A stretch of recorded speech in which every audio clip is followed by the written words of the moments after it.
जय सरदार। सरदारधाम युवा संगठन सूरत द्वारा CSL सूरत द्वारा आयोजित आजना आ व्यापार उद्योग क्षेत्रे मूंझवता प्रश्नों सचोट मार्गदर्शन, जेमा विषय आपणे छे आज इन्कम टेक्सनी कलम 43(2)H नी समझण अने इन्कम टेक्स मुजब रोकड़ व्यवहारो। आजना आ आयोजित सेमिनार में हूँ CA प्रशांत विकरिया आप सौ मित्रों स्वागत करूँ छूं। आपणे सौ प्रथम राष्ट्रगीत माटे ऊभा थईशुं। जनगण मन अधिनायक जय हे भारत भाग्य विधाता। पंजाब सिंध गुजरात मराठा द्राविड़ उत्कल बंग विंध्य हिमाचल यमुना गंगा उज्ज्वल जलधि तरंग। तव शुभ नामे जागे तव शुभ आशीष मांगे, गाहे तव जय गाथा। जनगण मंगलदायक जय हे भारत भाग्य विधाता। जय हे जय हे जय हे जय जय जय जय हे। जय। आभार। सरदारधाम द्वारा घणी अनेक क्षेत्रों घणी बधी सारी सारी कामगीरी करवामां आवी रही है। आपणे सौ जाणीए छीए कि सरदारधाम अत्यारे 5 लक्ष्य बिंदु पर काम करी रही है। एमानुं एक लक्ष्य बिंदु एटले सरदारधाम युवा संगठन અને એ યુવા સંગઠન દ્વારા આપણે આજે CSL સુરત દ્વારા એક વ્યાપાર ઉદ્યોગ ક્ષેત્રે જે મૂંઝવતા પ્રશ્નો છે એના માટેનું એક સચોટ માર્ગદર્શન માટે આપણે આ સેમિનારનું આયોજન કરેલું છે।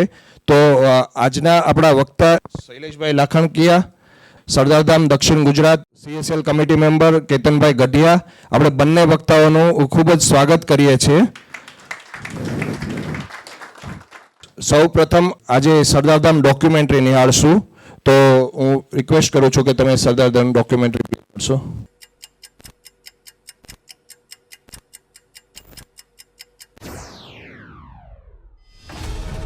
એક વિશાળ પરિસર બનાવવું હોય ને તો લાખો ટન કોન્ક્રીટ, લાખો મેટ્રિક ટન લોખંડ અને હજારો ટન તાંબુ પૂરતા છે, પણ જ્યારે એક સપનાને હકીકત બનાવવું હોય ને તો જોઈએ મક્કમ ઈરાદાઓ, સંપૂર્ણ સમર્પણ, પાક્કી પ્રતિબદ્ધતા અને દાતાઓનો સાથ અને સહકાર। બસ કંઈક આવા જ મજબૂત પાયાઓ પર નિર્માણ થઈ ગયું છે એક સપનાનું। પણ આ વાત અહીં અટકતી નથી। અહીં શરૂ થાય છે આ સફરનો નવો અધ્યાય, કારણ કે 11 સપ્ટેમ્બર 2021ના રોજ આપણા માનનીય વડાપ્રધાન શ્રી નરેન્દ્રભાઈ મોદીએ સરદારધામના લોકાર્પણ સાથે કન્યા છાત્રાલય ફેઝ 2નું ભૂમિપૂજન કર્યું અને એક ભારત શ્રેષ્ઠ ભારતના સરદાર સાહેબના સપનાને આગળ વધારવા પ્રોત્સાહન પૂરું પાડ્યું।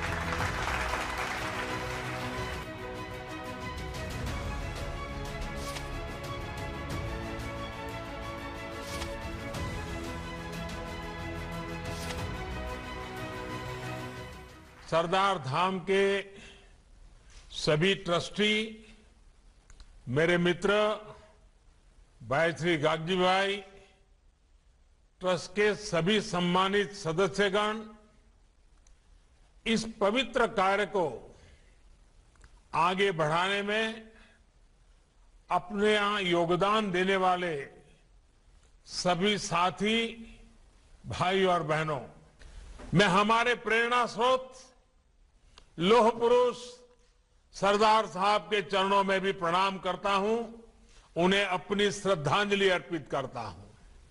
आपके प्रयासों से आज सरदार धाम के इस भव्य भवन के लोकार्पण के साथ ही फेज 2 कन्या छात्रालय का भूमि पूजन भी हुआ है।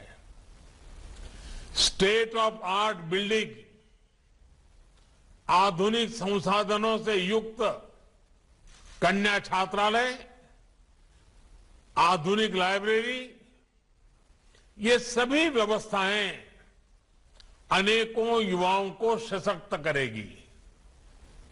मुझे पूरा भरोसा है कि सरदार धाम न केवल देश के भविष्य निर्माण का एक अधिष्ठान बनेगा, बल्कि आने वाली पीढ़ियों को सरदार साहब के आदर्शों को जीने की प्रेरणा भी देगा।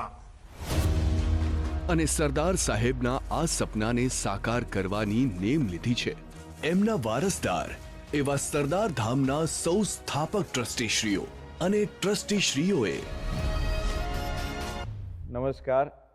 લોહ પુરુષ સરદાર વલ્લભભાઈ પટેલના વિચારોથી પ્રેરિત થઈને સરદાર ધામે મિશન 2026 અંતર્ગત સમાજના ઉજ્જવળ ભવિષ્ય માટે, યુવા શક્તિના સર્વાંગી વિકાસ માટે, દેશ અને દુનિયા સાથે તાલ મિલાવવા માટે, યહૂદી સમાજની બરોબરી કરવા માટે એક વિચારિક આર્થિક ઐતિહાસિક અભિયાન છેડ્યું છે। એ અભિયાનમાં જોડાવા માટે સમાજ શ્રેષ્ઠીઓને, બિઝનેસમેનોને હું પ્રમુખ સેવક ગગજી સુતરિયા આપ સૌને વિનંતી કરું છું, આહ્વાન કરું છું। आओ આપણે સૌ સાથે મળીને આ વિચાર યાત્રા દ્વારા સમાજ નિર્માણથી રાષ્ટ્ર નિર્માણ અને સરદાર સાહેબના સપનાના સમાજનું નિર્માણ કરીએ અને સમાજને એક નવી દિશા તરફ લઈ જઈને એકતા દ્વારા દેશ અને દુનિયામાં એક સરદાર સાહેબનું નામ રોશન કરીએ। જય સરદાર, જય હિન્દ, વંદે માતરમ। ધન્યવાદ। અને સમાજ નિર્માણથી રાષ્ટ્ર નિર્માણના આ સંકલ્પ સાથે જ નિર્માણ થયું છે સમસ્ત પાટીદારની એકતાના ધામ એવા સરદાર ધામનું। અંદાજિત ₹200 કરોડના પ્રોજેક્ટ ખર્ચ પર અંદાજિત 7 લાખ સ્ક્વેર ફૂટથી વધુનું બાંધકામ। તૈયાર થયેલું સરદાર ધામ ફક્ત એક વિશાળ બિલ્ડિંગ જ નથી, દીકરીઓના શમણાઓને સાકાર કરવાનું મોકળું મેદાન મળે એ માટે અલાયદી હોસ્ટેલ છે।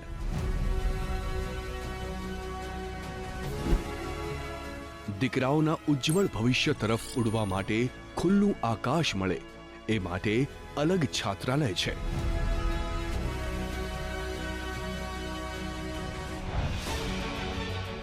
દુનિયા સાથે ઓનલાઈન જોડાવવા માટેનું પ્લેટફોર્મ બને છે ઈ લાઇબ્રેરી।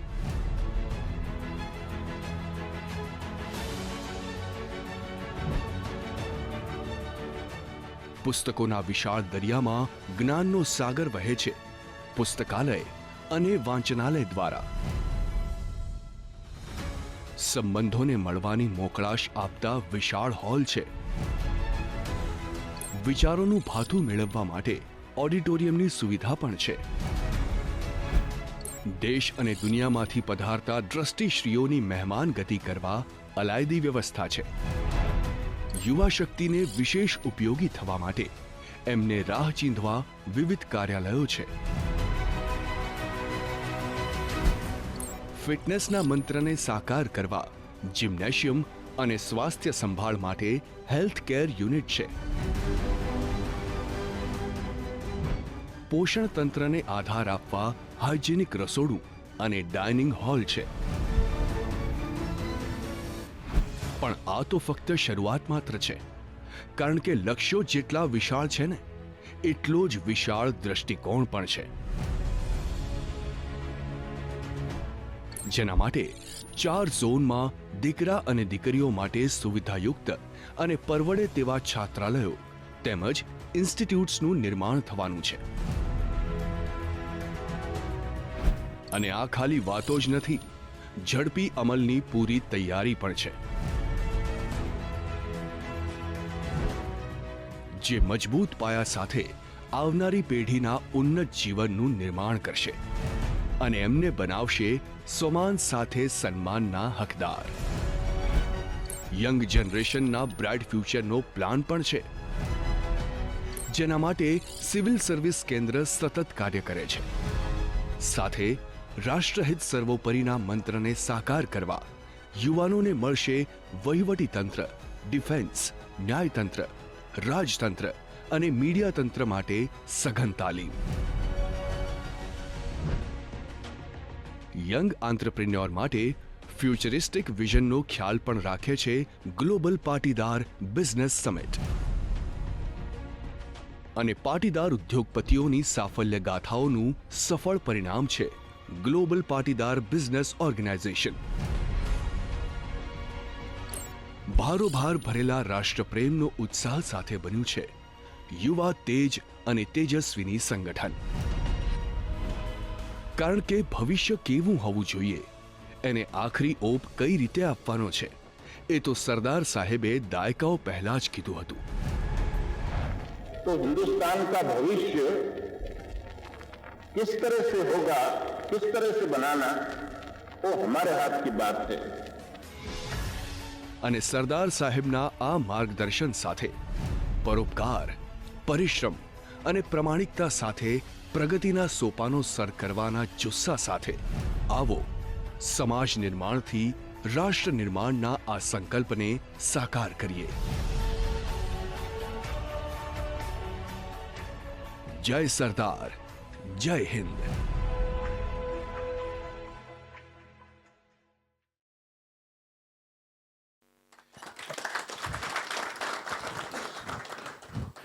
આપણે જોયું કે આપણે સરદારધામની ડોક્યુમેન્ટરી નિહાળી અને આપણે જાણ્યું કે સરદારધામ એક સરાહનીય કાર્ય કરી રહ્યું છે.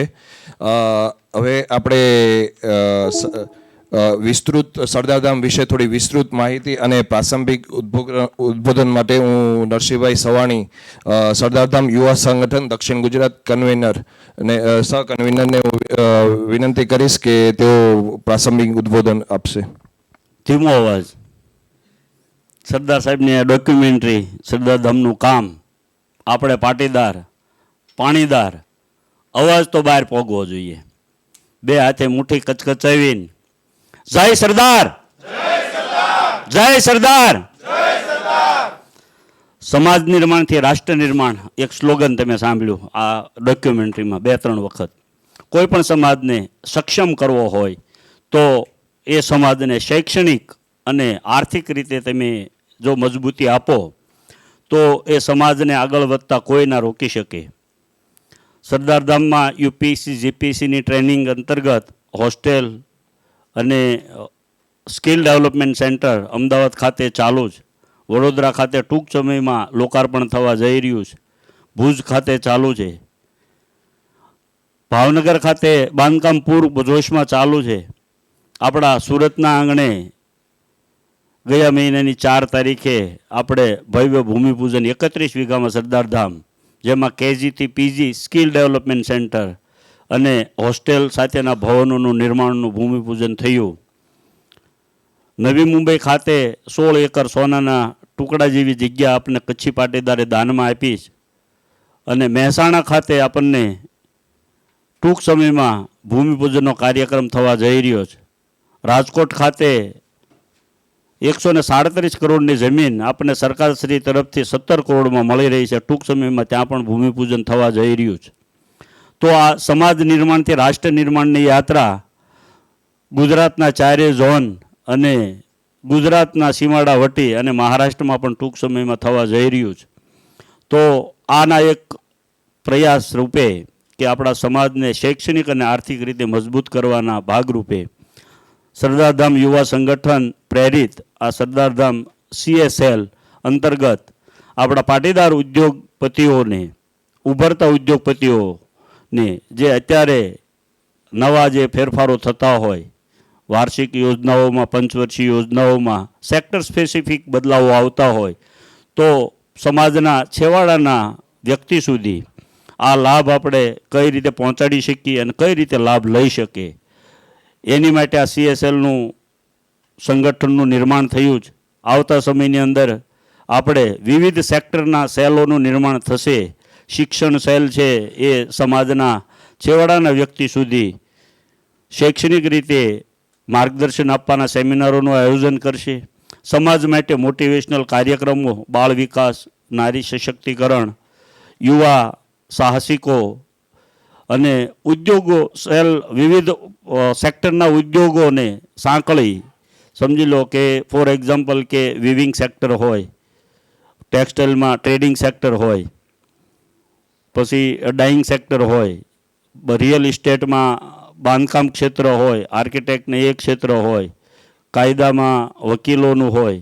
તો આવી રીતના અલગ અલગ સેલ જેટલા પાટીદારો અલગ અલગ સેક્ટરમાં કામ કરતા હોય એ બધા એકજૂટ થાય અને પરસ્પર એકાબીજીને ઉપયોગી થાય એવા ભાવ સાથે સરદારધામ યુવા સંગઠન અંતર્ગત આપણે વિવિધ સેક્ટર સ્પેસિફિક સેલ બનાવી અને સમાજના છેવાડાના વ્યક્તિ સુધી નવા ઉભરતા ઉદ્યોગપતિ અને એક્ઝિટિંગ ઉદ્યોગપતિઓને પણ સાચી માહિતી મળી રહે એ માટે આપણે હંમેશા પ્રયત્નો કરતા રહીશું. અને એ પ્રયત્નોના ભાગરૂપે કે જ્યારે અત્યારે આજે 43B(H)ની કલમનું બધાના મનમાં કંઈ ને કોઈ કન્ફ્યુઝન હોય તો એનું એક આપણે જાગૃતિના ભાગરૂપે આજે એક સેશન લીધું છે.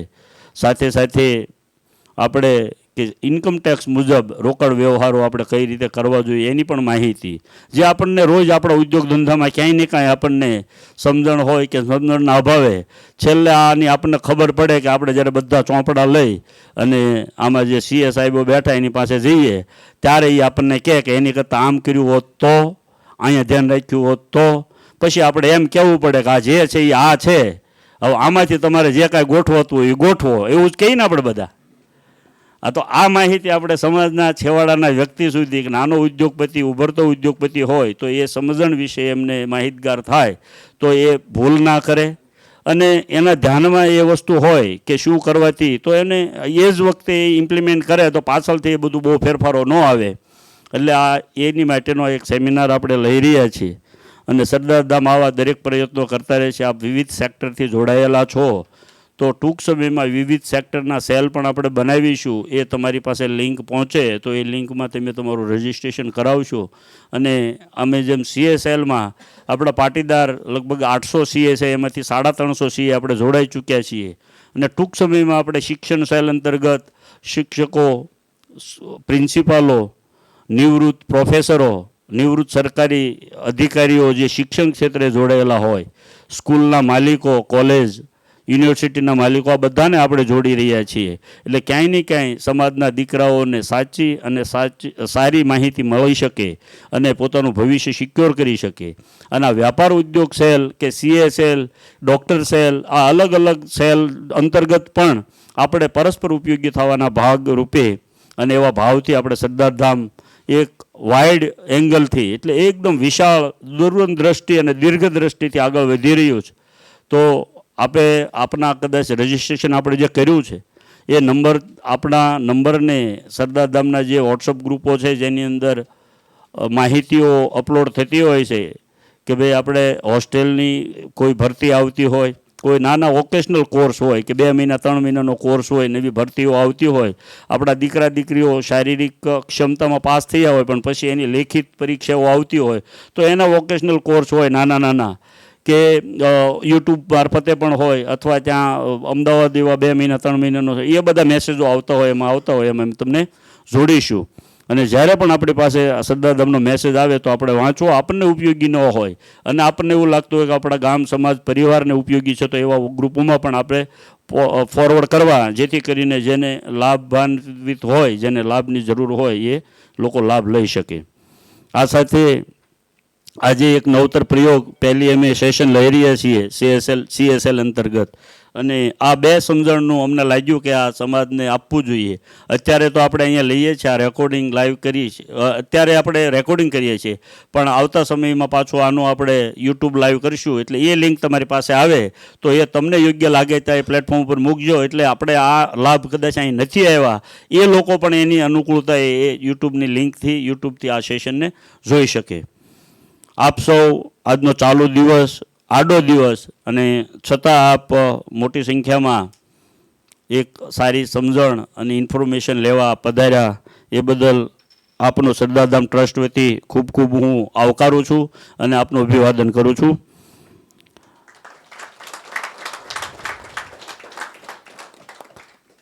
આ સાથે સરદારધામની માહિતી મેં આપને આપી અને આપને ક્યારેય પણ જ્યારે પણ એવું લાગે કે મારે સરદારધામ વિશે માહિતી લેવી છે, સમાજ વિશે માહિતી લેવી છે, શિક્ષણ વિશે માહિતી લેવી છે, એની ટાઈમ સરદારધામ આપણી માટે જ છે. આપણી માટે હંમેશા સરદારધામના દરવાજા ખુલ્લા છે.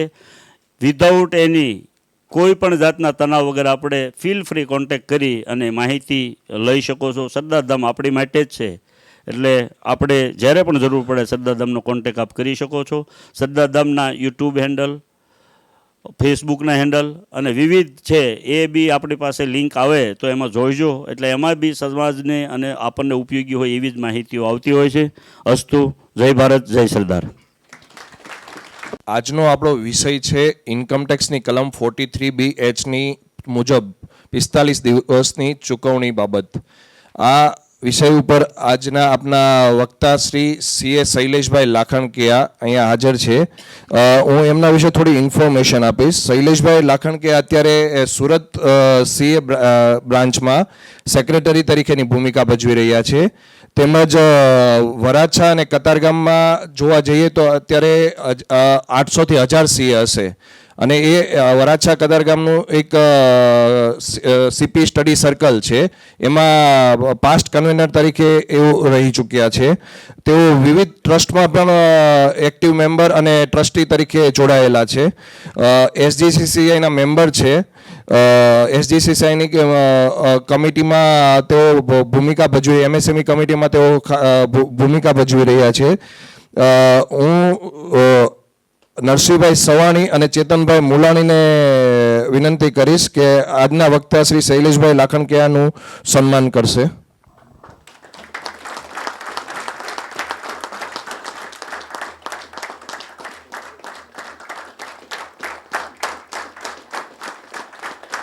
મુજબ રોકડ વ્યવહારોનું માર્ગદર્શન અને એના માટે આજે આપણી વચ્ચે વક્તા શ્રી CA કેતનભાઈ ગઢિયા અહીંયા ઉપસ્થિત છે. કેતનભાઈ ગઢિયા વિશે થોડુંક જણાવીશ તો કેતનભાઈ ગઢિયા અત્યારે સરદારધામ CA સેલ કમિટીમાં કમિટી મેમ્બર તરીકેની ભૂમિકા ભજવી રહ્યા છે. ચાર્ટર્ડ એકાઉન્ટ એસોસિએશનમાં કમિટી મેમ્બર તરીકે ભૂમિકા ભજવી રહ્યા છે. તેઓ વરાછા કતારગામ CP સ્ટડી સર્કલમાં પાસ્ટ કન્વીનર તરીકે રહી ચૂક્યા છે. તેઓ સૌરાષ્ટ્ર પટેલ JD ગાબાણી લાઇબ્રેરી જે છે ત્યાં ટ્રસ્ટી તરીકેની પણ ભૂમિકા ભજવી રહ્યા છે. હું હસમુખભાઈ શિંગાળા અને મેહુલભાઈ માલવિયાને વિનંતી કરીશ કે તેઓ આજના વક્તા શ્રી કેતનભાઈ ગઢિયાનું ખેસ પહેરાવીને સન્માન કરશે.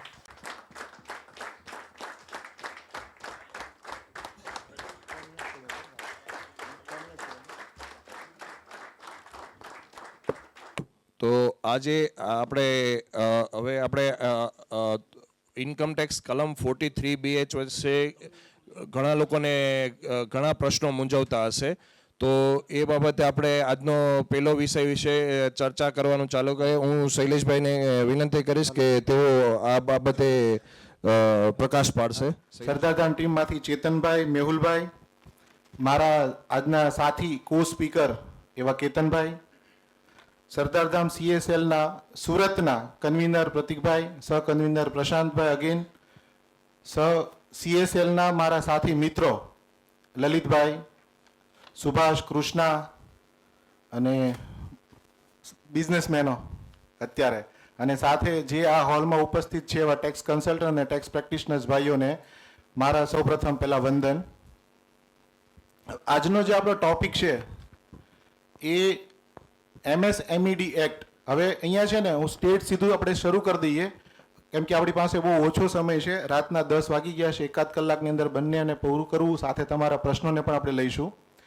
ઓકે, તો તમને કોઈ બી જગ્યાએ ક્યારેય પણ એવું લાગે મારું પ્રેઝન્ટેશન ફાસ્ટ જાય છે, અથવા તો તમને કોઈ જગ્યાએ એવું લાગે કે ભાઈ આ થોડુંક મારા ઉપરથી ગયું છે, મને નથી સમજાતું, તો એ સમયે પોઈન્ટ આઉટ કરજો, આપણે ફટાફટ એને ક્લિયર કરીને આગળ વધીશું. ઓકે, હવે આજનો જે આપણો ટોપિક છે MSMED વર્સિસ જે સેક્શન 43BH નવું આવ્યું છે એનું એનાલિસિસ કરતા પહેલા હું તમને સમજાવીશ કે ખરેખર MSMED એક્ટ 2006 છે શું છે.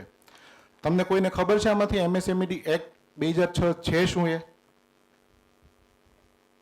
ઓકે, આ જે કાયદો છે ને micro small and medium enterprise development act 2006 થી કેન્દ્ર સરકાર દ્વારા આપણા દેશમાં અમલીકરણ કરવામાં આવ્યો છે.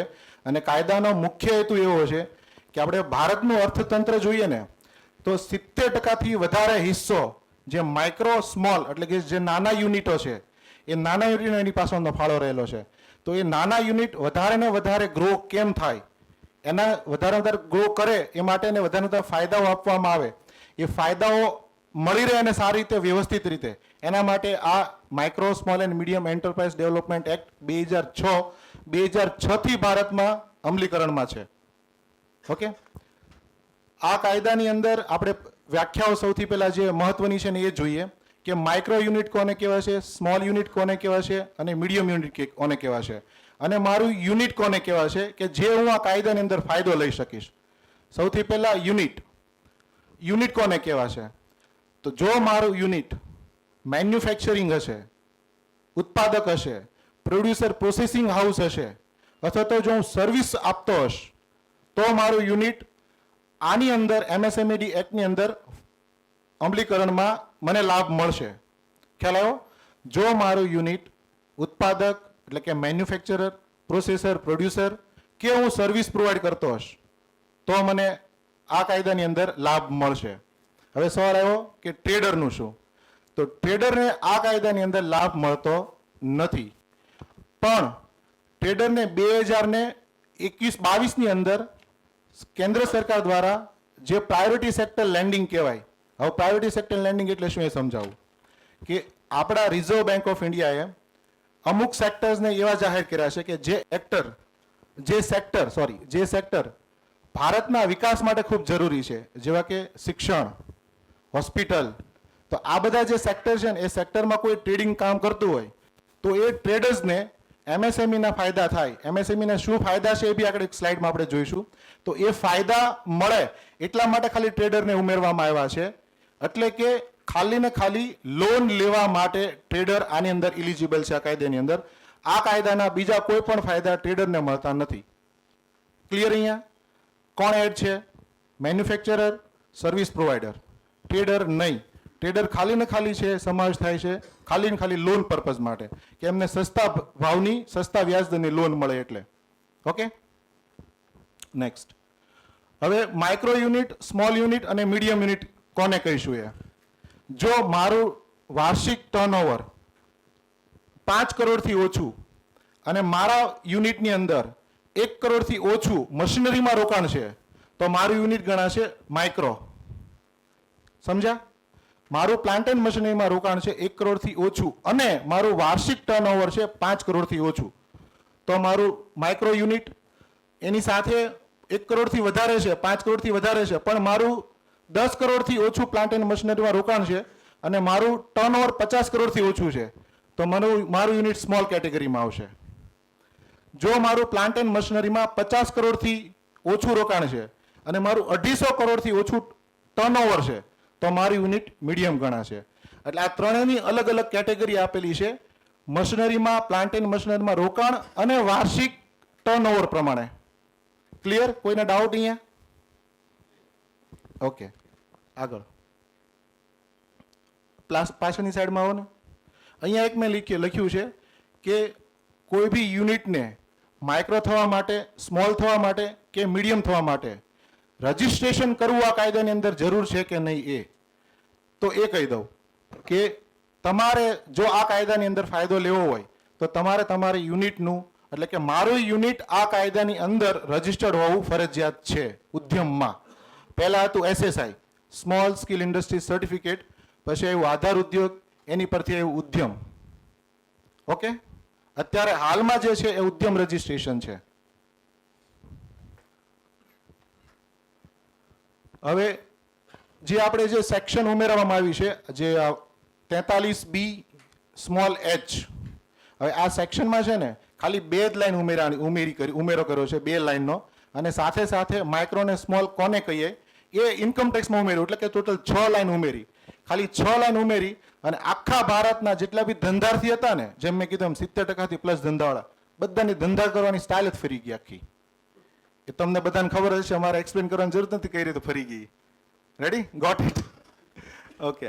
હવે જ્યારે આ કાયદા 43B H ની અંદર જે ઉમેરો કરવામાં આવ્યો ને એમાં એવું કીધું કે જો તમે તમારું યુનિટ, માન લો કે મારું યુનિટ છે, હું જેની પાસેથી ખરીદી કરું છું, એ વ્યક્તિ જેની પાસેથી હું સર્વિસ લઉં છું, એ વ્યક્તિ જેની પાસેથી હું એક્સપેન્ડિચર લઉં છું, એ વ્યક્તિ માઇક્રો અને સ્મોલ હશે તો મારે એને MSMED એક્ટની કલમ 15 પ્રમાણે પેમેન્ટ કરી દેવાનું. ખ્યાલ આવ્યો? માઇક્રો અને સ્મોલ યુનિટ પાસેથી હું કોઈ બી સર્વિસ ખરીદી કરીશ તો ને તો મારે કલમ 15 MSMED એક્ટમાં જે કલમ 15 છે એ પ્રમાણે મારે પેમેન્ટ કરવાનું છે. મીડિયમ એન્ટરપ્રાઇઝ નથી અહીંયા, સમજ્યા? જો હું કોઈ મીડિયમ એન્ટરપ્રાઇઝ પાસેથી, એટલે કે જેનું ટર્નઓવર 250 કરોડથી વધારે છે અને એનું પ્લાન્ટ એન્ડ મશીનરીમાં 50 કરોડથી પ્લસ રોકાણ છે, તો એવો યુનિટને મારે પેમેન્ટ કરવાની જવાબદારી નથી બનતી. ટૂંકમાં કે જેનું ટર્નઓવર 50 કરોડથી નીચે, જેનું પ્લાન્ટ એન્ડ મશીનરીમાં 10 કરોડથી નીચે છે રોકાણ, એ સાથે સાથે એ મેન્યુફેક્ચરર અને સર્વિસ પ્રોવાઈડર હોવો જરૂરી છે. એટલે નીકળી કોણ ગયા? કે જેનું ટર્નઓવર 250 કરોડ પ્લસ, જેનું પ્લાન્ટ એન્ડ મશીનરીમાં 50 કરોડ પ્લસ અને જે ટ્રેડર છે એને હું ટાઈમસર પેમેન્ટ ના કરું. ટાઈમસર પેમેન્ટ એટલે કે કલમ 15 પ્રમાણે જે લખેલું છે એ પ્રમાણે પેમેન્ટ ના કરું તો ચાલે. હવે કલમ 15 MSMED એક્ટ શું કહે છે? પેમેન્ટ કેટલા દિવસમાં કરવાનું એ. માની લો કે હું જેની પાસેથી ખરીદી કરું છું, જેની પાસેથી સર્વિસ લઉં છું, એની સાથે મારે કોઈ કરાર છે, લેખિતમાં કોઈ કરાર છે, તો કરારના દિવસો અથવા તો 45 દિવસ, બેમાંથી જે ઓછા છે ને એટલા દિવસની અંદર મારે પેમેન્ટ કરી દેવાનું. ખ્યાલ આવ્યો? માની લો કે હું પ્રશાંતભાઈ પાસેથી ખરીદી કરું છું ગુડ્સ, મારે પ્રશાંતભાઈ સાથેનો કરાર છે કે ભાઈ મારે પ્રશાંતભાઈ પાસે જે ખરીદી કરું, હું ગુડ્સ સ્વીકારું, એના મારે એમને 60 દિવસની અંદર પેમેન્ટ કરવાનું. તો કાયદો એવું કહે છે નહીં ચાલે, 45 દિવસની અંદર તમારે પેમેન્ટ કરવાનું. ભલે તમારી ટર્મ્સ કન્ડિશન 60 દિવસની છે, ખ્યાલ આવ્યો? તો 45 દિવસનું પેમેન્ટ કરવાનું. આ જ એક્ઝામ્પલમાં માની લો કે મારા પ્રશાંતભાઈ સાથે એવું નક્કી થાય છે કે હું એને 30 દિવસની અંદર પેમેન્ટ કરીશ, તો 45 કે 30 જે ઓછા છે તો 30 દિવસની અંદર પેમેન્ટ કરવાનું, ત્યારે 45 નહીં. હવે માની લો કે મારા પ્રશાંતભાઈ સાથે કોઈ કરાર જ નથી, તો 15 દિવસ. શોકિંગ, 15 દિવસ અંદર પેમેન્ટ કરવાનું, કોઈ કરાર ન હોય તો. હવે કરાર લેખિતમાં હોવો જરૂરી છે, મૌખિક કરાર અહીંયા માન્ય ગણવામાં આવતો નથી. હવે માની લો કે જ્યારે હું ખરીદી કરું છું, ખરીદી કરી વખતે મેં મારા બિલની અંદર ટર્મ્સ એન્ડ કન્ડિશન લખી દઉં છું કે ભાઈ 45 દિવસ કે 60 દિવસની અંદર પેમેન્ટ તમારે મને કરી દેવાનું, ગુડ્સ રિટર્નની કન્ડિશન શું છે એ બધી નીચે ટર્મ્સ એન્ડ કન્ડિશન લખી દઉં, તો આ તમારો, અને એ ભાઈ એક્સેપ્ટ કરે છે ખરીદનાર વ્યક્તિ તમારી પાસેથી, તો આ તમારો રાઇટિંગ એગ્રીમેન્ટ ગણાય. બિલની અંદર તમારે કઈ કઈ વિગત ઉમેરવી જે ધ્યાનમાં રાખવા જેવી છે એ મેં આગળની સાઈડમાં લીધી છે, એ તમને હું બતાવીશ.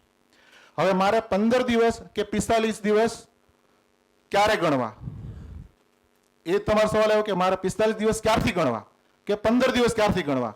કરાર છે તો કરારના દિવસ કે 45 દિવસ, જે ઓછા છે એ દિવસ, કરાર નથી તો 15 દિવસ, ક્યાંથી ગણવા.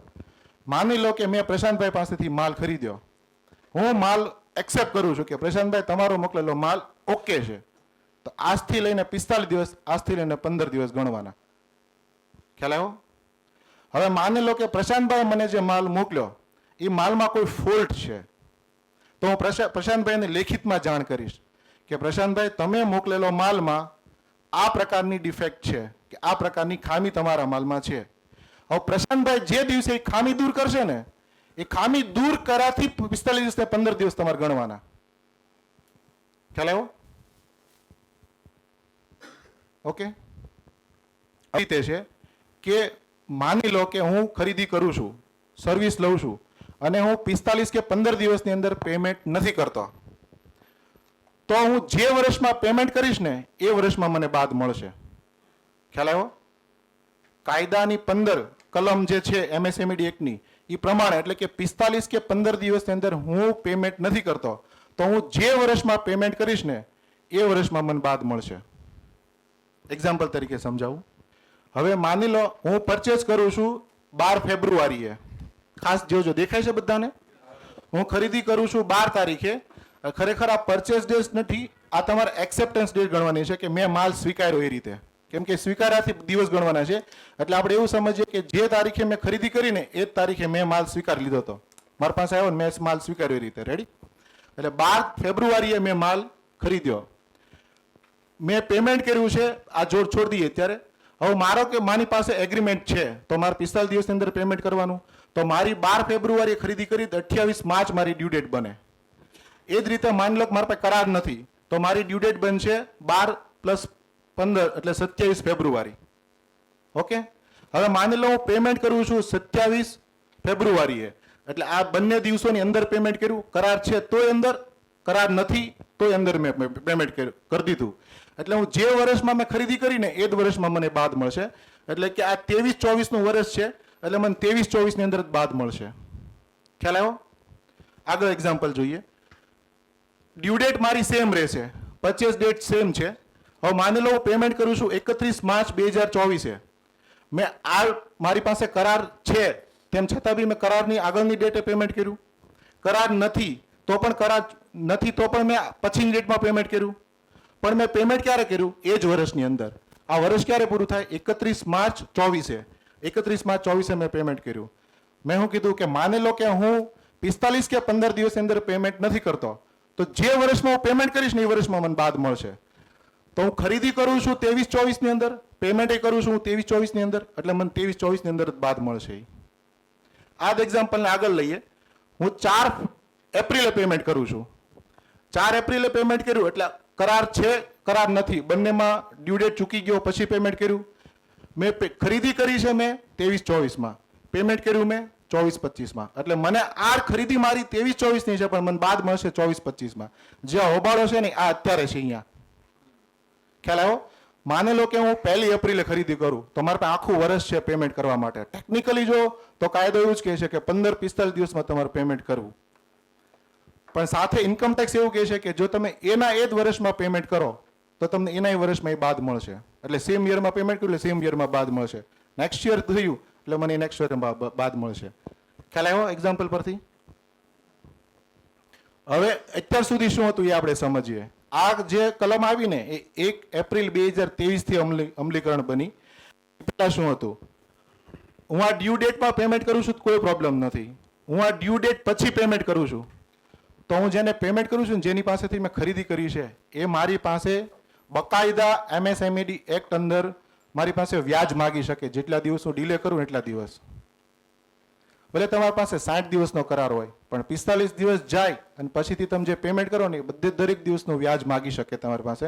વ્યાજ કેટલું માગી શકે? RBI નક્કી કરેલો એટલે કે SBI લેન્ડિંગ રેટ ના 3 ગણા ચક્રવૃદ્ધિ વ્યાજ મંથલી કમ્પાઉન્ડિંગ માગી શકે. એટલે કરીબન 22-23% વ્યાજ થાય. આ તમે માગી શકો. આ તમને હક છે. આ હક 2006 થી આપવામાં આવ્યો છે. ખ્યાલ આવ્યો? ઓકે, આગળ એક્ઝામ્પલ જોવું છે કે આના પરથી આઈડિયા આવી ગયો? Okay, next slide. હવે MSME શું છે?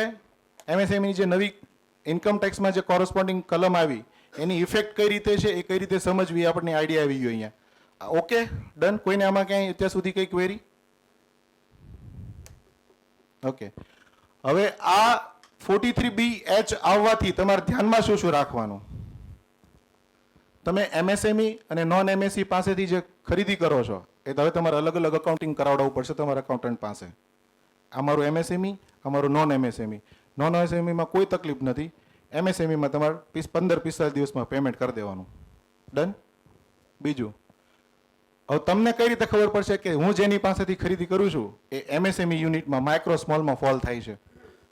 તો તમારે એમની પાસેથી લેખિતમાં માગવાનું કે તમારી પાસેથી હું ખરીદી કરું છું તો MSMED એક્ટના કાયદા પ્રમાણે તમારી યુનિટ માઇક્રો કે સ્મોલ છે કઈ કેટેગરીમાં આવે છે, સાથે તમે જે કેટેગરી કહો છો એનું પ્રમાણપત્ર અમને જોડવું. આ રીતનો તમારે લેટર લખી દેવાનો. રેડી?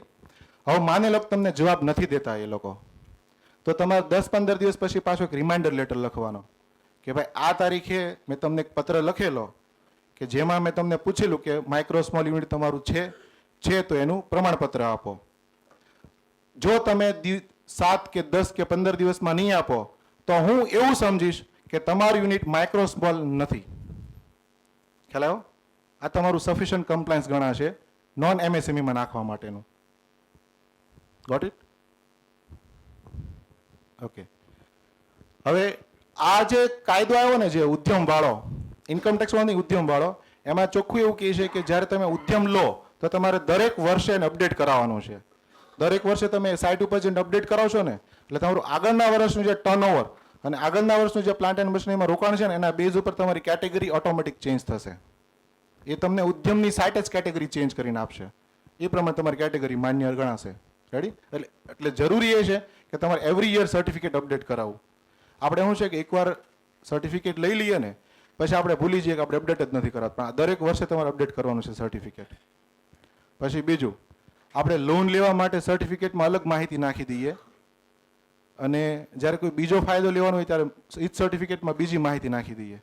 તો ખરેખર તમે જે કોડ, જે તમારો નેશનલ ઇન્ડસ્ટ્રીયલ કોડ છે કે જે તમે મેન્યુફેક્ચરિંગ કરતા હો એક્ટિવિટી કે સર્વિસ આપતા હોય કે તમે ટ્રેડર હો, તો તમે જે ગુડ્સનો સાથે ડીલિંગ કરતા હોય એનો જે નિક કોડ હોય એ નિક કોડ તમારે સાચો અને પ્રોપર નાખો. એ જવાબદારી તમારી છે. કેમ કે ઉદ્યમ જે છે ને એ મેમોરેન્ડમ છે. તમે જે વિગત ભરશો એ વિગત એક્સેપ્ટ કરીને ગવર્મેન્ટ તમને સર્ટિફિકેટ આપશે. ખ્યાલ આવ્યો? આ ખરીદ વેચાણ અંગેનો કરાર આગળની સાઈડમાં હું લઈશ કે કયા કયા તમે ટર્મ્સ એન્ડ કન્ડિશન લખી શકો. એ પછી 31 માર્ચ જે આ સેક્શન આવી એટલે 31 માર્ચનું જે આખું પ્લાનિંગ વિખાઈ ગયું. છેલ્લા 2 મહિનાથી આપણે આખા માર્કેટમાં જોઈએ છે કે લોકો ખરીદી કરતા બંધ થઈ ગયા છે. જૂના બિલ એમ કહે છે કે તમે બિલ કેન્સલ કરી નાખો ને આ બધું.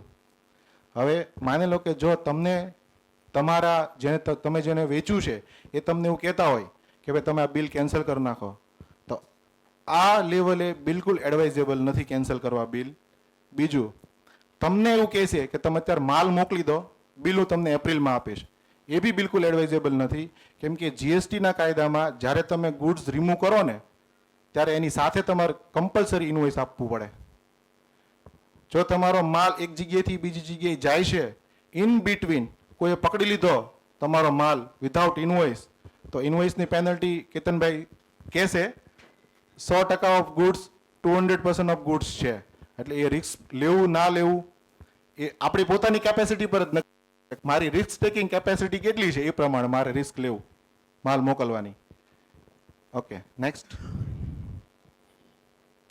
આ 5 લાઈન એવી છે જે તમે આ જ તમારો એમએસએમઈ નંબર સાથે તમારી એમએસએમઈ કેટેગરી કઈ છે, માઇક્રો, સ્મોલ કે મીડિયમ છે એ, payment terms, due date, credit period 45 દિવસ, 15 દિવસ એ રીતે. ડ્યુ ડેટ પછી તમે કેટલા પર્સન્ટેજ લેટ પેમેન્ટ ઉપર કેટલા પર્સન્ટેજ ઇન્ટરેસ્ટ લેશો એ તમે લખી શકો આની અંદર. તમે તમારો જે માલ મોકલેલો છે એ માલ રિટર્ન કઈ કઈ કન્ડિશનમાં તમે પાછો લઈશો એની તમે કન્ડિશન શોર્ટમાં લખી શકો. અહીંયા માલ રિટર્ન કર્યા પછી તે અંગે લેખિત સ્પષ્ટતા કરવી એ બી તમે અંદર લખી શકો. આમાં ઘણી વાર કેવું થાય કે તમે માલ લીધો એણે એમને રિટર્ન કરી દીધો, પણ તમને લેખિતમાં જાણ કરવી, તમે લખેલું ને તમારા બિલમાં કે તમે મારા મોકલેલો માલ તમે મને પરત કરશો, લેખિતમાં જાણ કરશો તો હું માલ સ્વીકારીશ, નહીતર માલ સ્વીકારવામાં આવશે નહીં. એ રીતે. નેક્સ્ટ. હવે અત્યાર સુધી એમએસએમઈ થયું. હવે એમએસએમઈમાં જે તમને મેં કીધું ફાયદા કયા કયા છે જે 2006 થી તમારી પાસે છે, તો 5 મિનિટની અંદર ફટાફટ લઈ લેશ કયા કયા ફાયદા તમને છે. પહેલો છે બેંક લોનમાં સિક્યુરિટીમાં રાહત. જેમ કે પેલી CGTMSEની સ્કીમ છે જે 2 કરોડ સુધી હતી, હવે 5 કરોડ થઈ ગઈ. એ તમને વિધાઉટ સિક્યુરિટી લોન મળે. તમારી કોઈ યુનિક પ્રોડક્ટ છે, તમારે એનું ટ્રેડમાર્ક કરાવવું છે, પેટન્ટ કરાવવી છે, તો જે ગવર્મેન્ટની જે પેટન્ટ ટ્રેડમાર્કની રજિસ્ટ્રેશન ફી છે એ ફીમાં તમને કન્સેશન મળે. પછી તમે લોન લો તો ઓવરડ્રાફ્ટ છે કે કેશ ક્રેડિટ છે, એ ઓવરડ્રાફ્ટ અને કેશ ક્રેડિટમાં તમને પર્સન્ટેજ રેટ ઓફ ઇન્ટરેસ્ટમાં ફાયદો થાય. તમારું માઇક્રો સ્મોલ યુનિટ હોય તો તમને 9%માં મળે, કમ્પેરેટિવલી લાર્જ યુનિટને મળતી હોય 11%, 12%. એ કન્સેશનલ રેટ ઉપર લોન મળે તમને, કન્સેશનલ રેટ ઓફ ઇન્ટરેસ્ટ. આપણે આગળ જોયું મોડું પેમેન્ટ અને પેમેન્ટ નહીં કરવાવાળાની જે પેલી કીધી ઇન્ટરેસ્ટ મળે છે, 45-15 દિવસમાં પેમેન્ટ ન કરો તો તમને વ્યાજ બકાયદા લેવા માટે હકદાર છો 2006 થી. પાવર સબસિડી, જેટલા બી નવા યુનિટ નાખે બધા પાવર સબસિડી લે જ, એ બધા પાવર સબસિડી એમએસએમઈ યુનિટ જ મળે છે, એટલા માટે તમે પાછું ઉદ્યમ લીધું જશે. આઈએસઓ રજિસ્ટ્રેશન જે છે એમાં આઈએસઓ રજિસ્ટ્રેશનની ફીઝમાં સેમ ટ્રેડમાર્ક પેટર્નની ફીઝમાં સેમ આઈએસઓની રજિસ્ટ્રેશન ફીઝમાં તમને રાહત મળે છે. પછી આ એક જે છે ને એ દરેક બેંક ટુ બેંક ડિપેન્ડ કરે છે કે એમએસએમઈ માટે કઈ કઈ સ્કીમ લાવવી. જેમ કે માઇક્રો યુનિટ માટે અલગ સ્કીમ હોય, સ્મોલ યુનિટ માટે અલગ સ્કીમ હોય, મીડિયમ માટે અલગ સ્કીમ હોય, રેટ ઓફ ઇન્ટરેસ્ટની સાથે સિક્યુરિટીમાં રાહત, એ બધી એ રીતે અલગ અલગ પર્સન્ટેજ વાઇઝ. પછી તમે ડોમેસ્ટિક મતલબ કે ભારતમાં ને ભારતમાં અથવા તો ભારતની બહાર તમે એક્ઝિબિશનમાં પાર્ટિસિપેટ કરો છો, તો જે એક્ઝિબિશનમાં તમે પાર્ટિસિપેટ કરો ને સ્ટોલના જે ચાર્જ ચૂકવો ને એ સ્ટોલના ચાર્જમાં બી તમને સબસિડી તરીકે રાહત મળે, એ રિટર્ન મળે છે. સાથે તમે ઇન્ટરનેશનલમાં જાઓ તો તમને ઇન્ટરનેશનલ જો તમારી ફ્લાઇટ થઈ હોય એ ફ્લાઇટની ટિકિટ પણ રીમ્બર્સ મળે છે આની અંદર, આ સ્કીમની અંદર. પછી આ એક છે કે જેમ્સ પોર્ટલ છે. જેમ્સ પોર્ટલ કોને ખબર છે આમાંથી? બહુ ઓછા ને. આ ગવર્મેન્ટની એવી પોર્ટલ છે કે જ્યાં તમે તમારા યુનિટને લિસ્ટ કરાવી શકો, રજિસ્ટ્રેશન કરાવી શકો. જ્યારે ગવર્મેન્ટનું કોઈ બી પ્રોક્યોરમેન્ટ આવે ને કે ગવર્મેન્ટની કોઈ બી ખરીદી આવે ત્યારે આ જે રજિસ્ટર્ડ હોય ને એને પ્રાયોરિટી મળે. એટલે તમને સીધા જ ગવર્મેન્ટ ટેન્ડર જરૂર નથી, તમને ગવર્મેન્ટ ઓર્ડર સીધા આ સાઇટ ઉપરથી મળે. અને ઘણા મળ્યા છે આમાંથી જેણે આ સૂતો કર્યો એમાં કદાચ કોઈ લાભ લીધો હશે. ટ્રેડ્સ, આ ટ્રેડ્સ એવી સ્કીમ છે કે માની લો કે તમે તમારો કોર્પોરેટ એટલે કે પ્રાઇવેટ લિમિટેડ અને લિમિટેડ કંપનીને તમે માલ વેચો છો. હવે તમે માલ વેચો છે ધારો કે 40 દિવસની કન્ડિશને, પણ તમારે આજે પૈસાની જરૂર છે, એટલે 5-10 દિવસની અંદર પૈસાની જરૂર છે, તો તમે આ વેબસાઇટ પર જઈ શકો, તમે એને ડિસ્કાઉન્ટિંગ કરાવી શકો, એ પર્સન્ટેજ કાપીને તમને આજે પેમેન્ટ આપી દે, પછી એ લોકો એની રીતે રિકવર કરે પેમેન્ટ. એક સ્કીમ છે. અને આ જેમ્સ મેં કીધું એ જ.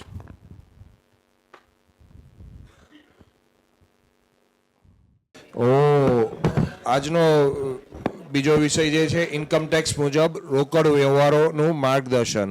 એ માટે આજના વક્તા શ્રી કેતનભાઈ ગઢિયાને હું વિનંતી કરીશ કે તેઓ આ વિષયને સંબોધશે. કેતનભાઈ.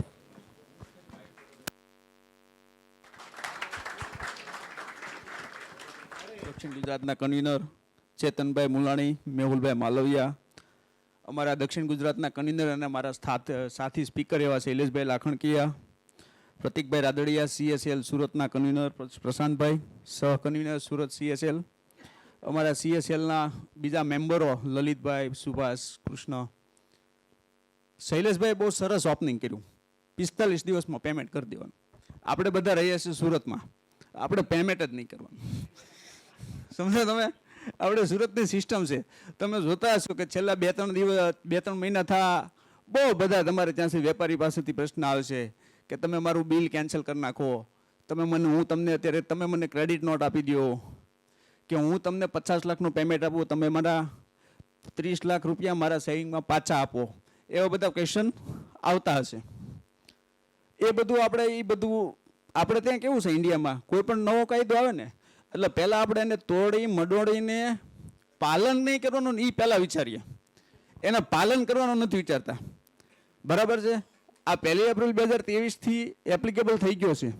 તમારા લગભગ બધા CA તમને ડિસેમ્બરમાં આના ઉપર અપડેટ આપી દીધા હતા, તમને જાણ કરી દીધી હતી. તો તમે ત્યારથી પાલન કરવાનું શરૂ કર્યું હોત ને તો અત્યારે જે માર્કેટમાં અત્યારે જે હવા બ્રેક લાગી ગયું છે ને એવું કદાચ મારા ખ્યાલથી ના હોત. આપણે ત્યાં કેવું છે, ધંધો તો દરેક વ્યક્તિએ કરવાનો જ હોય છે, પણ ધંધો જો સાચી પદ્ધતિથી અને વ્યવસ્થિત રીતે કરવામાં આવે ને તો ઘણીવાર આપણે કાયદાકીય આટીગોટીમાંથી બચી જતા હોય છે. અને આપણે ખોટા ઇન્કમ ટેક્સની નોટિસ હોય કે GSTની નોટિસ હોય એના ખોટા જવાબો દેવામાંથી કે તમારા CAને ફી દેવામાંથી કે ખોટા ડિપાર્ટમેન્ટના ધક્કામાંથી બચી જતા હોય છે. બરાબર? ચાણક્યનું એક બહુ જબરજસ્ત વિધાન હતું કે તમારે છે ને કોઈ પણ સરકારે ટેક્સ લેવો હોય ને પોતાના જનતા પાસેથી તો મધમાખી જેમ ફૂલમાંથી મધ શું છે ને એમ ટેક્સ લેવો પડે. મતલબ ફૂલને ખબર ન પડે કે મારી પાસેથી કેમ વહી ગયું. આપણે અહીંયા આખો રિવર્સ સિનારીઓ છે. બરાબર? ખરેખર બિઝનેસ ટ્રાન્ઝેક્શન છે ને કોઈ ઇન્કમ ટેક્સના નિયમ કે GSTના નિયમ પ્રમાણે ન થાય, પણ ઇન્કમ ટેક્સ અને GST તમારા બિઝનેસ ટ્રાન્ઝેક્શન પ્રમાણે લેવા જોઈએ. ઓકે? એક વસ્તુ હજી મારે કહેવી છે, પછી હું તમને મારો આખું શરૂ કરું. મેં તમને કીધું અત્યારે એમએસએમઈના બહુ સળગતા સવાલો આવ્યા છે કે તમારે બિલ કેન્સલ કરી નાખવા. તો ઘણીવાર છે ને એમ્બ્રોઇડરી ઇન્ડસ્ટ્રી છે ને આપણે ત્યાં પર્ટિક્યુલર એમ્બ્રોઇડરીમાં જોબ વર્કનું મોટા ભાગનું કામ હોય. તો જોબ વર્કમાં કેવું છે કે આપણે આ પ્લેન કાગળ આપ્યો, બરાબર? હવે પ્લેન કાગળ આપીને એટલે જોબ વર્ક વાળો આપણને એના ઉપર લખીને આપે, મતલબ વર્ક કરીને આપે. હવે એને તમે 2 મહિના પહેલા એવું વર્ક કરીને કે લખીને આપ્યું, એને અત્યારે મારે રિટર્ન દેખાડવું હોય તો કેમ પ્રેક્ટિકલ પોસિબલ છે? ઓલા ઇન્કમ ટેક્સ ને જીએસટી વાળાને ખબર નહીં પડતી હોય કે ભાઈ 2 મહિના પહેલા જે કાગળ ઉપર લખાઈ ગયું છે એ 2 મહિના પછી ભૂસાઈ જશે. ભૂસાવાના તો અલગથી પૈસા લેવા પડે, સમજા તમે? એટલે આટલી પૂર્વ ભૂમિકા બાંધ્યા પછી આ શૈલેષભાઈ એમએસએમઈ લીધું એટલે મારે કેશ ટ્રાન્ઝેક્શન પેમેન્ટ આપવાનું. તો આપણે બેંકથી પેમેન્ટ આપવું જોઈએ કે કેશથી પેમેન્ટ આપવું જોઈએ એ ઉપર થોડુંક હું ડિસ્કસ કરીશ. બહુ ઓછી સ્લાઇડ છે, 10 સ્લાઇડ છે. બાકી આપણે ક્વેશ્ચન આન્સર જોઈશું. હવે છે ને હમણાં એક ઇન્કમ ટેક્સ વાળા છે ને રિસન્ટલી લગભગ 10-12 દિવસ પહેલાં એક 10 પાનાનું એણે પીડીએફ ફાઇલ જ તે વાયરલ કરી હતી કે સે no to the cash transaction. મતલબ આટલા તમારે કેશ ટ્રાન્ઝેક્શન અવોઇડ કરવા પડે એવું એણે 10 દિવસ પહેલાં એક ફર્સ્ટ પાર્ટ આપ્યો હતો અને રિસેન્ટલી 1-2 દિવસ પહેલાં બીજો પાર્ટ આપ્યો. હવે ઇન્કમ ટેક્સની એક છે ને સેક્શન 269S એક હું તમને અહીંયા ચોખવટ કરી દઉં. મારે એકચ્યુઅલમાં છે ને ગુજરાતીમાં બનાવવાનું હતું પણ અમુક વર્ડ્સનું છે ને ગુજરાતી મને નહોતું આવડતું એટલે પછી મેં રહેવા દીધું, બરાબર? પણ હું તમને જે કહું છું એ તમે નોટ કરતા જજો જો તમને યોગ્ય લાગે તો. એક ઇન્કમ ટેક્સની સેક્શન છે 269SS. એમાં એણે એવું કીધું છે કોઈ વ્યક્તિએ 20,000થી વધારે ઊંચીની એન્ટ્રી એટલે ઊંચીના પૈસા લેવાના નહીં. એટલે આપણે ઘણી વાર કહેતા હોય ખબર કે ભાઈ તારી પાસે એન્ટ્રી છે, કેશ ઘટતા હોય, તમારા સીએ તમને કહેતા હોય કે તમે આ વખતે કેશ ઉપાડ્યા જ નથી, બેંકમાંથી કેશ ઉપાડ્યા જ નથી, કેશ ઘટે છે, કેશ ઘટે છે, કેશ ઘટે છે. એટલે તમે એમ કહો કે ભાઈ ઓલા પાસેથી લઈ આવી, ઓલા પાસેથી લઈ આવી. તો એવા તમે 20,000થી ઉપર લઈ નહીં શકો. જો 20,000થી ઉપર તમારા બુક્સ ઓફ અકાઉન્ટ્સમાં દેખાતા હશે તો એની 100% પેનલ્ટી છે, બરાબર? આમાં થોડાક આ એક્સેપ્શન છે. તમારે ગવર્મેન્ટ પાસેથી પૈસા લેવાના હોય, બેંકમાંથી ઉપાડવાના હોય, પોસ્ટ ઓફિસ સેવિંગ એકાઉન્ટમાંથી લેવાનો હોય, કોઓપરેટિવ બેંક, તો આ બધા પાસેથી તમે લઈ શકશો. બાકી તમે તમારા બુક્સમાં 20,000 રૂપિયા કે તેથી વધારેની લોન, ઉસીની લોન, ઉસી પાસેના કહીએ ને આપણે ગુજરાતીમાં, એવા લઈ શકશો નહીં.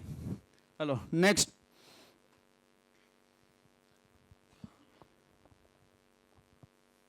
ભાઈ એક આગળ હોય કે એક પાછળ લઈ. મેં તમને કીધું 20,000 તમે લઈ તો નહીં શકો પણ 20,000 તમે આપી પણ નહીં શકો.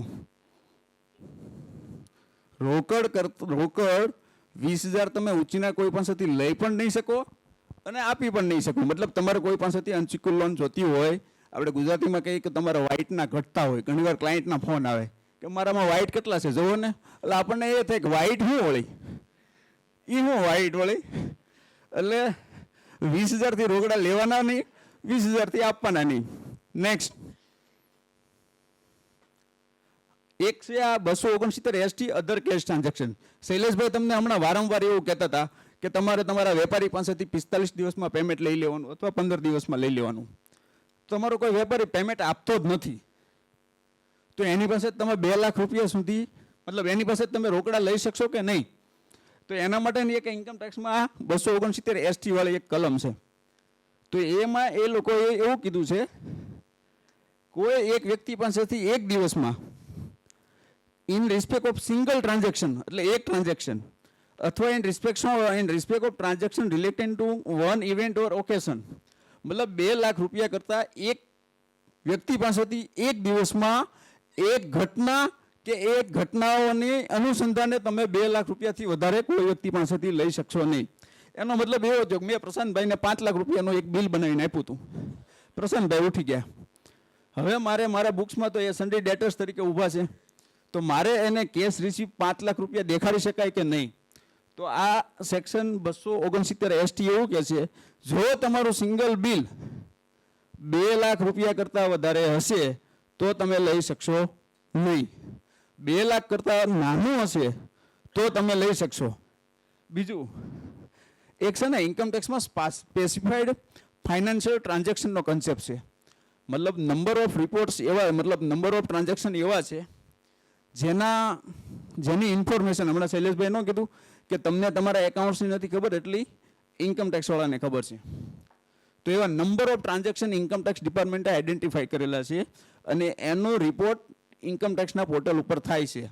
હું તમને એવા અમુક ટ્રાન્ઝેક્શનના નામ આપું કે તમે જેને 2 લાખ રૂપિયાથી 2 લાખ કરતાં વધારેનો માલ એક સિંગલ બિલમાં વેચ્યો હશે, તો તમે જેને માલ વેચ્યો છે ને એને રિપોર્ટિંગ કરવાનું થાય કે મને આ ભાઈએ 2 લાખ રૂપિયા કરતાં વધારે માલ વેચ્યો છે. તમે બેંકમાંથી 10 લાખ રૂપિયા કરતાં વધારે સેવિંગ એકાઉન્ટમાંથી ઉપાડો છો, બેંકમાં 10 લાખ કરતાં વધારે સેવિંગ એકાઉન્ટમાં ભરો છો, તમારું ઇલેક્ટ્રિસિટીનું એક્સપેન્સીસ વર્ષે 1 કરોડ રૂપિયા કરતાં વધી જાય છે, તમારું ક્રેડિટ કાર્ડનું બિલ 2 લાખ રૂપિયા કરતાં વધી જાય છે, તમારો ફોરેન એક્સપેન્સનો ખર્ચો 7 લાખ રૂપિયા કરતાં વધી જાય છે. એવા નંબર ઓફ ટ્રાન્ઝેક્શન એવા છે જેના દર 3 મહિને ઇન્કમ ટેક્સ ડિપાર્ટમેન્ટમાં રિપોર્ટિંગ થાય છે. તમને ખબર હોય કે ના હોય. ઓકે,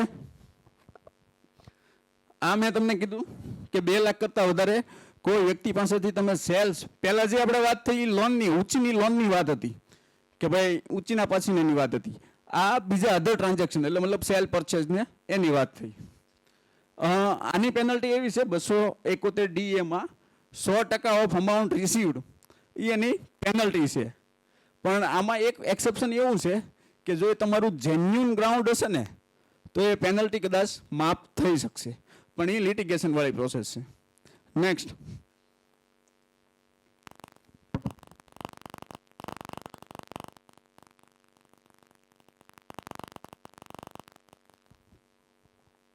હવે આ છે એક સેક્શન 40A3. આ બહુ ઇમ્પોર્ટન્ટ વસ્તુ છે. આ વસ્તુ એવું કે છે, આ વર્ષોથી છે, આને એમએસએમઈને કાંઈ લેવા દેવા નથી. એકચ્યુઅલમાં મારા ટોપિકને એમએસએમઈને કાંઈ લેવા દેવા નથી, પણ આ તો શૈલેષભાઈ, આ સેક્શન એવું કે છે તમારું કોઈ પણ ખર્ચાનું બિલ હોય, તમારો કારીગરનો પગાર હોય, તમારો ચા કોફી કે કોઈ પણ પરચુરણ ખર્ચો હોય, તો તમારે એક દિવસમાં એક વ્યક્તિને 10,000થી વધારે ચૂકવવાના નહીં કેશમાં. સમજ્યા તમે? હવે આમાં તમને પ્રશ્ન એવો થાય કે ભાઈ અત્યારે આજે 14 માર્ચ છે, 14 માર્ચે એક 15,000નું મેં બિલ બુક કર્યું ખર્ચાનું, આ વર્ષે હું એને પેમેન્ટ નથી કરતો, 5 એપ્રિલે હું 15,000 એને કેશ ચૂકવી દઉં છું, તો એ ચાલે? તો એ આવતા વર્ષે પણ તમારા ઇન્કમમાં બુક થશે. આવતા વર્ષે એને રિવર્સ કરવા પડશે, ભલે આ વર્ષે તમે ખર્ચામાં બુક કરી લીધું છે. બરાબર? આમાં એક્સેપ્શન એવા આપેલા છે, તમારે જો આરબીઆઈને કોઈ ફી કે ભરવાની હોય, RBI, SBI bank, land mortgage bank, LIC, આમાં પૈસા ભરવાના હોય, ગવર્મેન્ટને આપવાના હોય, agriculture product, animal husbandry, dairy product, poultry, fish, આવી કોઈ વસ્તુ ખરીદવા માટે તમારે પેમેન્ટ આપવાનું હોય તો તમે આપી શકો છો. તમારે કોઈ ખેડૂતને પેમેન્ટ આપવાનું હોય તો પણ આપી શકો છો. અને વિલેજમાં તમારે કોઈ બિઝનેસમેનને પેમેન્ટ આપવાનું હોય અને તે દિવસે બેંક બંધ હોય તો એવા કેસમાં તમે એક્સેપ્શન કેસમાં પેમેન્ટ આપી શકો છો. હવે તમે આ 10,000 કરતાં વધારે પેમેન્ટ કેશમાં આપો છો તો શું થાય? તો હમણાં કેમ શૈલેષભાઈ કીધું કે તમે એ પેમેન્ટ, એ ખર્ચો તમને ઇન્કમ ટેક્સમાં બાદ મળશે નહીં. સેમ અહીંયા આ વસ્તુ એવી જ છે, એ તમને ખર્ચામાં બાદ મળશે નહીં. એટલે તમને તમારા સીએ કે કન્સલ્ટન્ટ વારંવાર કહેતા છે કે તમે બેંકમાંથી રોકડા ઉપાડો અથવા તમે પગાર બેંકથી આપો. મોસ્ટ ઓફ ટ્રાન્ઝેક્શન 10,000થી ઉપર, એમાં શું છે 2016થી છે ને બિઝનેસ કરવાની આખી રીત ધીરે ધીરે ચેન્જ થઈ ગઈ છે. મોસ્ટ ઓફ હવે છે ને બેન્કિંગ ઉપર આપણી આ બીજેપી ગવર્મેન્ટ, મોદી ગવર્મેન્ટનું બેન્કિંગ ચેનલ ઉપર વધારે એનો ભાર થતું ગયું છે. કેશ ટ્રાન્ઝેક્શનને એ લોકો અવોઇડ કરવા માગે છે. મને એવું લાગે છે કે આગળ જતાં કેશ ટ્રાન્ઝેક્શનને હાવ બંધ પણ કરી શકે. ઓકે, તો આ regular daily day to day ખર્ચાની વાત છે. આમાં તમારા પરચેઝના બિલ પણ આવી ગયા, ટોટલ બિલ આવી ગયા, ટોટલ ખર્ચા આવી ગયા મતલબ. ઓકે ભાઈ, નેક્સ્ટ. હવે ઓલી જે આપણે વાત કરી ને ખર્ચાની હતી, હવે તમે કોઈ પ્લાન્ટ એન્ડ મશીનરી કે ફિક્સ એસેટ 10,000 કરતાં વધારે રોકડથી લાવો તો એની ઇફેક્ટ શું થાય? તો એવા કેસમાં પણ તમને ડેપ્રિસિએશન મળશે નહીં, એના ઉપર ઘસારો બાદ મળશે નહીં. એમએસએમઈમાં તમને ઘસારો બાદ મળતો હતો, શૈલેષભાઈ આ પડી, હું તમને ના પાડું છું, આમાં નહીં મળે. બરાબર. પછી એ એસેટ તમે વેચવા જશો. ફોર એક્ઝામ્પલ, આજે હું 50,000ની રોકડેથી મશીનરી લાવ્યો, એ 5 વર્ષ પછી મારે વેચવા જવું છે અને હું 20,000માં વેચું છું, તો એ 20,000 ઉપર સીધો કેપિટલ ગેઇન ટેક્સ લાગશે. મારી 50,000ની પરચેઝની કિંમત મને ત્યારે બાદ આવશે નહીં. એટલે એ ટેકનિકલ નથી, એટલે મેં થોડુંક ઓવરવ્યૂ લીધું છે. બાકી એ કેપિટલ ગેઇન માટેનું ટેકનિકલ એક મેટર છે. પછી 2,000થી વધારે તમે ડોનેશન કેશમાં આપી નહીં શકો. મેડિક્લેમ તમારે કમ્પલસરી બેંકથી આપવો પડશે, નકર એ તમને બાદ મળશે નહીં. Section 80D. નેક્સ્ટ આવો. આ એક છે સેક્શન 80JJ.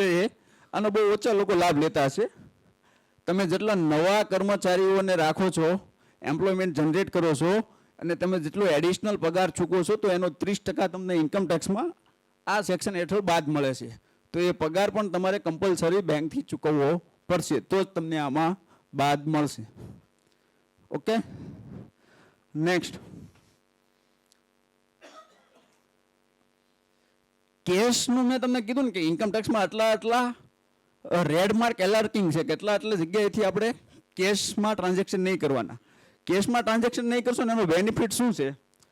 તમારું ટોટલ ગ્રોસ રિસીપ અને એના 5% કેશ ટ્રાન્ઝેક્શન ઓછા હશે તમારા બુક્સ ઓફ અકાઉન્ટ્સમાં, તો તમારા માટે ટેક્સ ઓડિટની લિમિટ લાગુ પડશે 10 કરોડની. અધરવાઇઝ 1 કરોડ ઉપર તમારું ટ્રાન્ઝેક્શન જશે, મતલબ સેલ્સ ગ્રોસ રિસીપ જશે, તો તમારે 1 કરોડ ઉપર જશે તો તમારે ટેક્સ ઓડિટ લાગુ પડશે. જો આ એક ગવર્મેન્ટનો મતલબ ઇન્સેન્ટિવ છે કે જેથી કરીને cash transaction day by day ઘટે. ઓકે. નેક્સ્ટ. હા, એક આ છે ને પ્રેઝમ્પટિવ ટેક્સેશન વાળી છે. હમણાં ઓલા સાહેબે પ્રશ્ન પૂછ્યો હતો કે ભાઈ 44AD માં હું રિટર્ન ભરું છું ટર્નઓવરના 8% અથવા 6%, તો મને એમએસએમઈ એક લાગુ પડે કે ના પડે? તો તમારું up to 3 crore current financial યરમાં 3 કરોડ સુધીનું ટર્નઓવર હોય અને એમાં ટોટલ બેંકથી પેમેન્ટ આવ્યું હોય, એકાઉન્ટ પે ચેક અધર દેન કેશ મોડ, મતલબ ટોટલ બેંક પેમેન્ટ હોય, તો તમારે ટર્નઓવરના મિનિમમ 6% પ્રોફિટ દેખાડવાનું હોય છે. અધરવાઇઝ કેશથી પેમેન્ટ આવશે તો તમારે મિનિમમ 8% પ્રોફિટ દેખાડવાનું આવશે. એટલે ઓવરઓલ ઇન્કમ ટેક્સ વધશે જો તમારું કેશ ટ્રાન્ઝેક્શન હશે તો. ઓકે. એક આ સેક્શન 194N જે તમને બધાને ખબર જ છે કે તમે 1 કરોડ રૂપિયા કરતાં વધારે બેંકમાંથી કોઈ પણ એક પર્ટિક્યુલર વર્ષમાં ઉપાડો છો તો બેંકવાળા 2% એના ઉપર TDS કાપે છે. જો તમે છેલ્લા 3 વર્ષના રિટર્ન ફાઇલ કરેલા હશે તો 1 કરોડની લિમિટ મળશે. છેલ્લા 3 વર્ષના રિટર્ન ફાઇલ નહીં કરેલા હોય તો પહેલાં 20 લાખ સુધી કંઈ નહીં, 20 થી 1 કરોડ સુધી કંઈક 2% ને પછી 5%. બરાબર. આ 2019-20થી આ લોકો લઈ આવ્યા છે. મતલબ આ ગવર્મેન્ટનો ઇન્સેન્ટિવ એવો છે કે બને ત્યાં સુધી માર્કેટમાં cash transaction day by day ઘટતા જાય. ઓકે સાહેબ. નેક્સ્ટ. હા, આ એક છેલ્લું મેં લીધું છે ઓલે ઇન્ડિવિજ્યુઅલ HUF, OAOP, BOI એટલે body of individual artificial judicial persons 1 crore કરતાં વધારે ઇન્ક્લુડિંગ કેશ તમારા કરંટ એકાઉન્ટમાં જમા થયા હોય કોઈ પર્ટિક્યુલર યરમાં, તો એ લોકોએ compulsory income tax return file કરવું જરૂરી છે. અધરવાઇઝ સેક્શન 234FA 234A ની પેનલ્ટી આવશે. બસ. હવે આને રિલેટેડ કોઈ ક્વેશ્ચન આન્સર હોય તો તમે પૂછી શકો. This was my last slide. આમાં કોઈ ક્વેશ્ચન હોય તો તમે પૂછી શકો.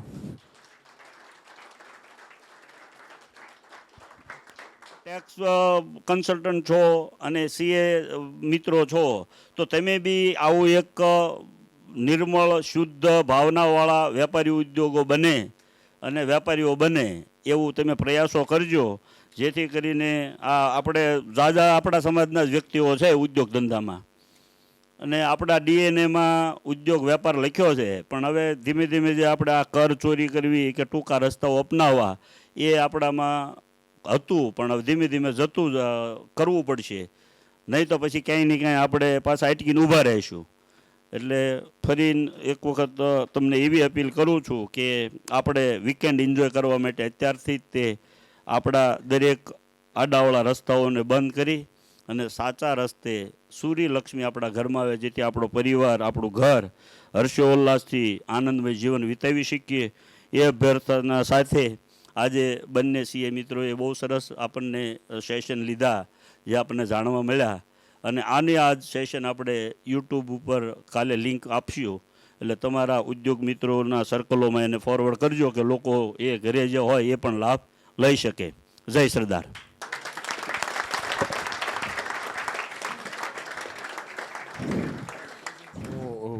ફાઇનલ આભાર વિધિ માટે હું લલિતભાઈ ઈરપરા છે, લલિતભાઈ ઈરપરાને વિનંતી કરીશ કે આભાર વિધિ પ્રગટ કરે. આપ સૌ ઉપસ્થિત રહ્યા ભાઈ શ્રી કેતનભાઈ અને શૈલેષભાઈનો ખૂબ ખૂબ આભાર. સરદાર ધામ માટે એક ખૂબ ખૂબ આભાર. આ બધા બિઝનેસમેનોને ભેગા કર્યા, જે તાતી જરૂરિયાતવાળા જે ટોપિક હતા બંને 43BH અને કેશ ટ્રાન્ઝેક્શન, એ બદલ એ માટે શૈલેષભાઈ અને કેતનભાઈનો ખૂબ ખૂબ આભાર અને આપ સૌનો ખૂબ ખૂબ આભાર. Thank you very much.